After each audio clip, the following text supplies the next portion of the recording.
Sinetron buku harian seorang istri episode hari ini 28 Agustus 2022 hanya di SCTV 1 untuk kita semua, yang tentunya semakin seru dan menarik untuk kita tonton ya guys. Oke guys, kita langsung aja ke pembahasan.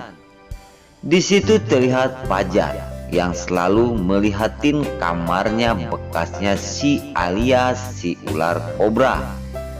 Di sisi lain, Fajar terus memandang karena Alia telah pergi dari rumahnya.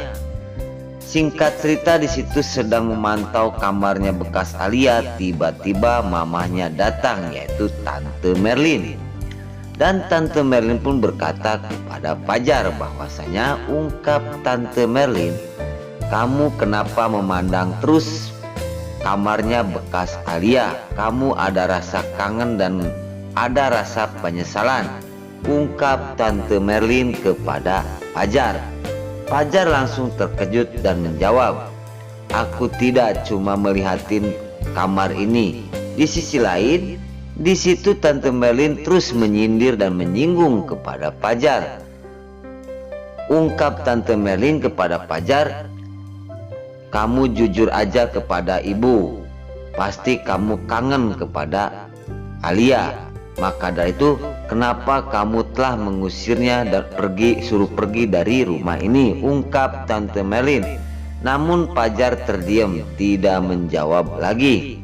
Di sisi lain, Tante Merlin terus berkata kepada Fajar lagi, kamu sekarang merasa kesepian, tidak ada Alia. Kasihan Fajar, Alia kok malah pergi entah kemana sekarang.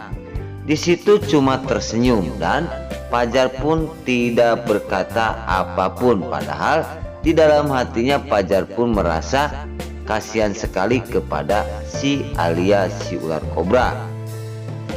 Singkat cerita, Fajar langsung berkata kepada mamanya, aku akan ke depan akan membereskan bunga yang telah dihancurkan oleh si Alia. Di situ langsung Fajar pun pergi dari tempat tersebut dan Tante Merlin pun melihatin kamar yang bekasnya Alia. Dan setelah Fajar pergi keluar untuk membereskan kamar tersebut, bunga tersebut, dan Tante Merlin pun melihatin kamar bekasnya si Alia dan dia pun berpikir dan Tante Merlin pun terus mengikuti Fajar keluar. Di adegan-adegan selanjutnya, setelah Fajar keluar dan Tante Merlin pun mengikuti Fajar karena Fajar akan membereskan bunga-bunga yang telah dipecahkan oleh si Alia. Kemarahan Fajar setelah Alia telah memecahkan bunga tersebut. Di adegan selanjutnya, Fajar setelah keluar dan membawa gunting untuk merapikan bunga tersebut, tiba-tiba bunga itu sudah ada di pot lagi dan bunga tersebut sangat bagus sekali. Dan Fajar pun berkata, kok bunga ini ada lagi di tempat ini, siapa yang menaruhnya? Setelah dia memegangnya, Tante Merlin pun datang dan Tante Merlin pun terkejut setelah melihat bunga itu ada di tempatnya lagi. Tadinya bunga itu kan hancur karena Alia. Di situ Fajar pun bingung dan bertanya kepada mamanya, itu Tante Merlin, siapa mama yang telah menaruh bunga ini? Dan di situ Tante Merlin pun merasa kaget dan menjawab, aku tidak tahu. Kok siapa bunga ini kok malah bagus sekali? Siapa yang telah menaruh bunga tersebut? Di situ Tante Merlin pun terkejut melihat bunga itu. Tiba-tiba datang ibu kosan. Ibu kosan terus mendekati Fajar dan Tante Merlin dan di situ ibu kos berkata kepada Fajar dan Tante Merlin bahwasanya tadi Alia kesini membawa bunga dan menaruhnya di tempat itu. Dia pesan kepada aku, tolong bilangin sama Pak Fajar bahwasanya bunga ini saya ganti yang telah rusak sama aku, ungkap ibu kos tersebut kepada Fajar. Setelah itu ibu kos pun langsung pamitan setelah menceritakan semuanya kepada Fajar dan Tante Merlin. Di situ Tante Merlin tersenyum Karena mendengar cerita-cerita dari ibu kos, bahkan Alia sanggup mengganti bunga yang telah rusak oleh dirinya. Dan di situ Fajar pun semakin sangat menyesali perbuatan telah mengusir Alia dari rumahnya. Dan Tante Merlin pun berkata, betapa cantiknya bunga ini dan Alia sanggup menggantinya.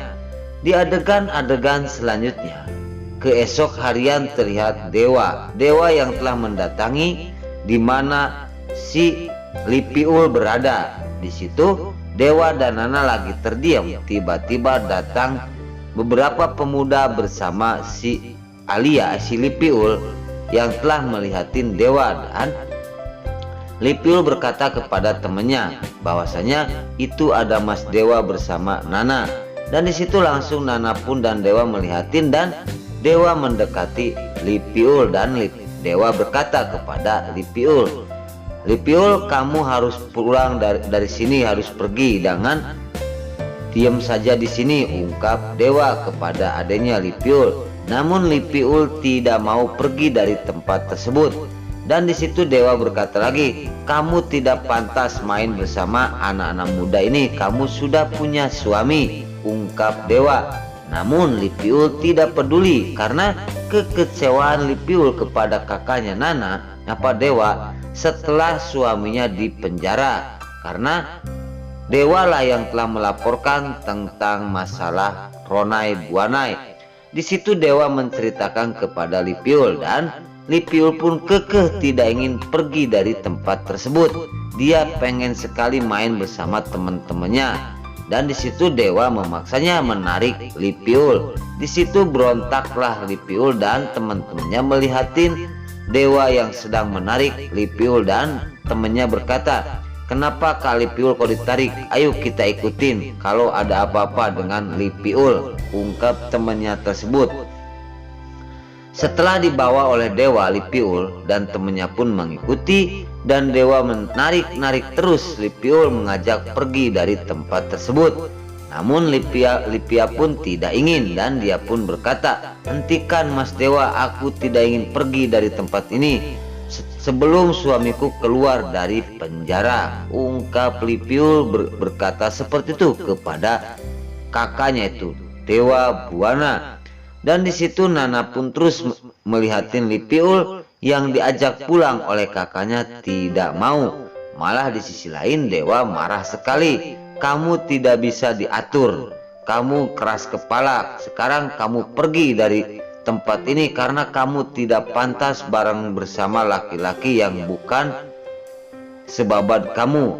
Di situ Lipiul pun menjawab, aku ingin pulang dari sini setelah suamiku Roni ada di rumah lagi. Dan di situ langsung menjelaskan, karena aku sangat mencintai suami aku. Di situ Dewa berkata lagi kepada Lipiul bahwasanya kamu telah dibodoh-bodohin oleh suami kamu. Suami kamu selalu menggodai perempuan dan suami kamu selalu jahat terhadap kamu. Kamu selalu dibodoh-bodohin mau aja. Di situ Dewa berkata seperti itu kepada adanya Lipiul bahwasanya Roni orang jahat, Roni yang selalu membohongi istrinya. Namun Lipiul tidak percaya, walaupun gimana bentuknya Roni itu adalah suami aku, ungkap Lipiul, aku sangat mencintainya. Tiba-tiba datang temannya dan ikut campur berkata kepada Nana dan juga Dewa bahwa jangan sampai Lipiul dibawa dari sini. Dan di situ Dewa marah sekali kepada orang temannya si Lipiul. Nah, oke guys, sebelum lanjut pembicaraan bagi kalian yang belum melakukan channel ini, jangan lupa tekan tombol like, komen, dan subscribe-nya. Terima kasih.